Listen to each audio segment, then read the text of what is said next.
derniers temps. Je vous les ai remis ici. Est-ce qu'on peut licencier quelqu'un qui est amené à utiliser son véhicule dans le cadre de ses fonctions lorsqu'il a eu une suspension de permis, mais dans le cadre de sa vie privée, pour un motif privé, c'est-à-dire consommation d'alcool ou de stupes? Eh bien, la réponse, c'est on ne peut pas licencier pour motif disciplinaire. C'est pas possible. Parce qu'en fait, c'est un motif tiré de la vie privée. Le samedi soir, je me fais suspendre mon permis parce que j'ai trop bu ou je suis sous l'emprise de stupéfiants. Eh bien, mon employeur ne peut pas me licencier parce que ça relève de la vie privée et que ce n'est donc pas un motif disciplinaire. Vous allez me dire, oui, mais là, l'entreprise est complètement bloquée. Eh bien, c'est pour ça qu'il faut faire très attention. Et c'est pour ça que les employeurs ont besoin de faire appel. Je prêche pour ma chapelle.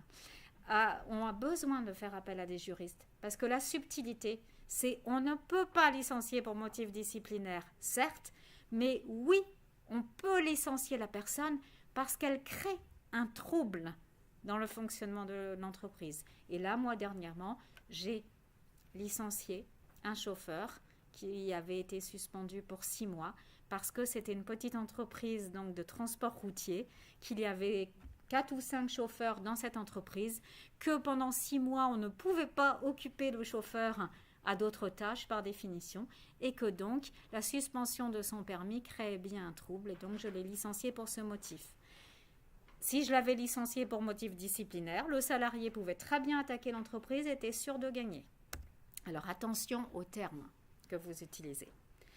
Quand on est en CDD, est-ce qu'on peut rompre le CDD d'un commun accord? Vous savez que normalement un CDD, ça va jusqu'à son terme. Eh bien, on peut anticiper les choses et le rompre avant la date prévue, mais d'un commun accord.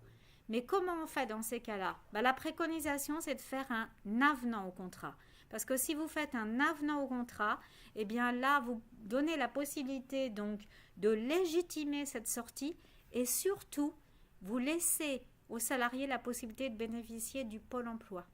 Parce que dans les autres cas, eh bien, l'assurance chômage ne fonctionne pas toujours parce qu'au pôle emploi, on dit, mais attendez, vous, salariés, vous vous êtes privés volontairement d'emploi en étant d'accord pour rompre d'un commun accord votre CDD. Donc, je ne vous indemnise pas. Donc, c'est pour ça qu'il faut faire attention. Il faut utiliser, là encore, l'avenant au CDD et pas une autre formule si vous voulez bien sécuriser les choses. Est-ce qu'un accord de rupture conventionnelle collective peut être conclu quand on a des difficultés économiques? Je ne sais pas si vous vous rappelez au cours de nos dernières réunions, je vous avais parlé du guichet de départ à l'emploi.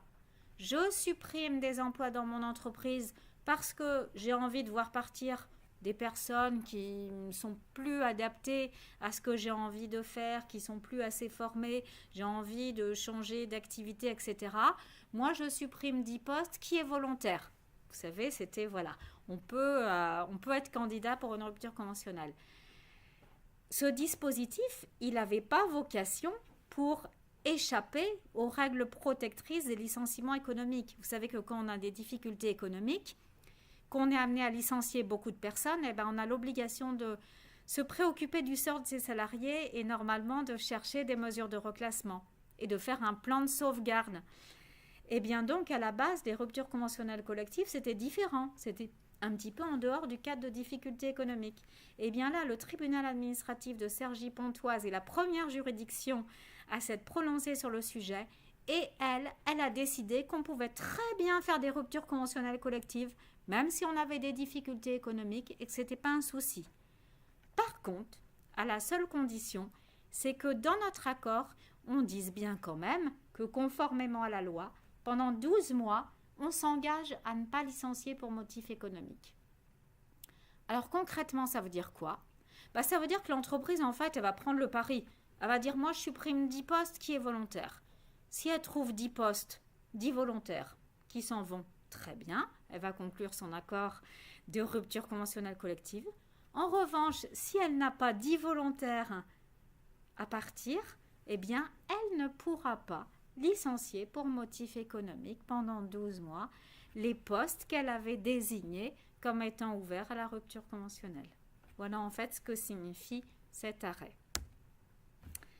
L'accord de performance collective, petit rappel, je vous en ai parlé tout à l'heure, c'est dans l'entreprise la possibilité de négocier entre salariés et employeurs des conditions de travail, soit en termes de durée, répartition, organisation de travail, ou en conditions de salaire, tout ça pour s'adapter aux nécessités de fonctionnement de l'entreprise. Alors le terme nécessité de fonctionnement de l'entreprise, pour moi, c'est une notion extrêmement large qui recouvre plein de situations. Moi, je suis un petit peu dubitative parce que, voilà, pour moi, un chef d'entreprise, il doit toujours agir en fonction des nécessités de fonctionnement de l'entreprise. Ou alors, c'est pas juste. C'est pas l'objet social d'une entreprise, il est quand même normalement déterminé. Alors donc, cet accord de performance collective qui peut amener, vous voyez, à modifier aussi bien les rémunérations des personnes que l'organisation du travail, eh bien, il peut être conclu pour des nécessités de fonctionnement ou pour préserver l'emploi ou pour développer l'emploi. En fait, c'est vraiment un outil, je vous le disais tout à l'heure, à la Macron, c'est-à-dire de flexibilité, de souplesse. Moi, je vois que je vais peut-être la traverser des difficultés passagères parce que je change d'activité, je me réoriente vers autre chose. Je vais demander un petit effort pendant quelques semaines et voilà, on va modifier et ensuite, par contre, dès qu'on sera revenu à meilleure fortune, on verra nos conditions optimisées. Ça peut être ça, un accord de performance collective. Ça peut être également, au contraire, en vue de développer l'emploi.